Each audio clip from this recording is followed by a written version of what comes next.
E aí, pessoal, beleza?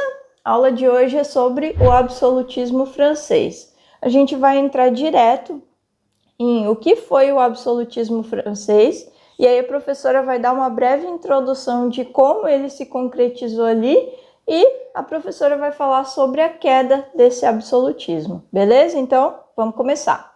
Se inscreve aí no canal, tá?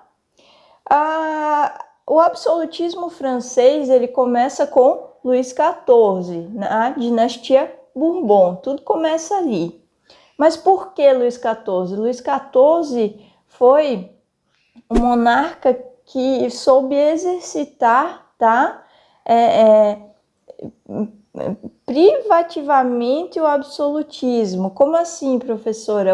As atitudes dele, a forma como ele conduziu o Estado, tá? Foi totalmente absolutista, beleza? Então foi o auge do regime e foi o monarca que se efetivou realmente nesse regime. Então, ele tem uma frase bem conhecida, que até o professor de vocês já deve ter falado em sala de aula, que é: o Estado sou eu. Sim, isso definia Luís XIV e ele mesmo falou: o Estado sou eu.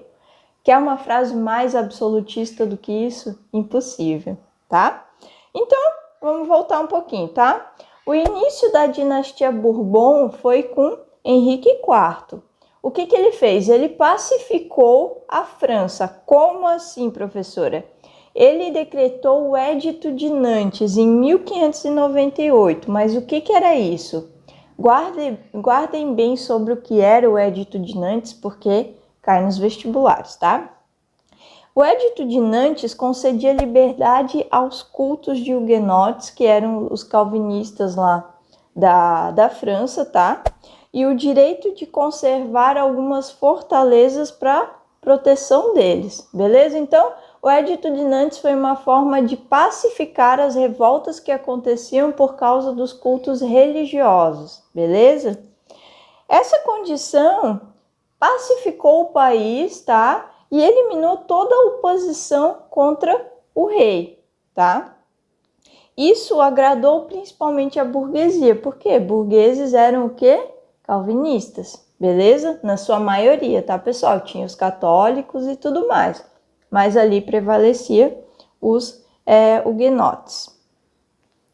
A morte de Henrique IV aconteceu em 1610 e o poder passou para Luís XIII, mas Luís XIII era criança. Como é que uma criança vai assumir um poder desses? Não tem como. Então a sua mãe assumiu o poder e delegou, como uma mulher não poderia, né? Seria um escândalo, delegou o governo a um cardeal. O cardeal chamado Richelieu, beleza? Richelieu, desculpa, gente. Eu vou escrever aí para vocês do ladinho, tá? De 1624 a 1642, o poder ficou nas mãos desse cardeal. Em 1612, a própria mãe lá do Henrique, né? Ela convocou os Estados Gerais. Para quê? Para fazer uma coisa muito simples, tá? Fazer com que os huguenotes perdessem os direitos políticos e militares, e ela conseguiu, prevalecendo só o direito ao culto religioso, tá? Vamos passar para frente agora. Agora que os huguenotes perderam seus poderes políticos e militares, a gente vai entrar numa outra parte. O que Richelieu fez durante o tempo que ele conseguiu governar ali, tá? Ele fez com que eclodisse uma série de guerras. Mas como assim, tá? Guerras religiosas, entre outras coisas, tá, pessoal? Mas principalmente isso fez com que a França alcançasse a condição de grande potência continental. Esse era o objetivo dele e ele conseguiu, tá? De 1643 a 1715, Luís XIV, tá? O Rei Sol, assumiu o trono, ainda criança. Então agora a gente entra no estado absoluto, beleza? Ele assumiu mesmo a partir de 1661, tá? Até então, Mazarino governou, tá? Então, o que Luís XIV fez, assim, o que os professores mais falam, e a gente ouve falar? Gente, construiu o Palácio de Versalhes, tá? Vai a fotinha aí para vocês. E transferiu a corte para Versalhes. Isso ficou muito marcado.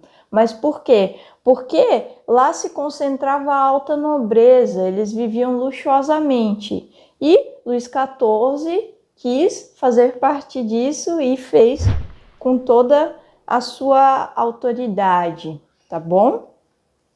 Em 1685, ele revogou o Edito de Nantes, tá? Isso fez o quê? Isso provocou uma série de fugas de burgueses protestantes lá da França, tá? E a burguesia católica passou a comprar títulos da nobreza, tá? Então eles passaram a fazer parte da chamada nobreza togada, beleza?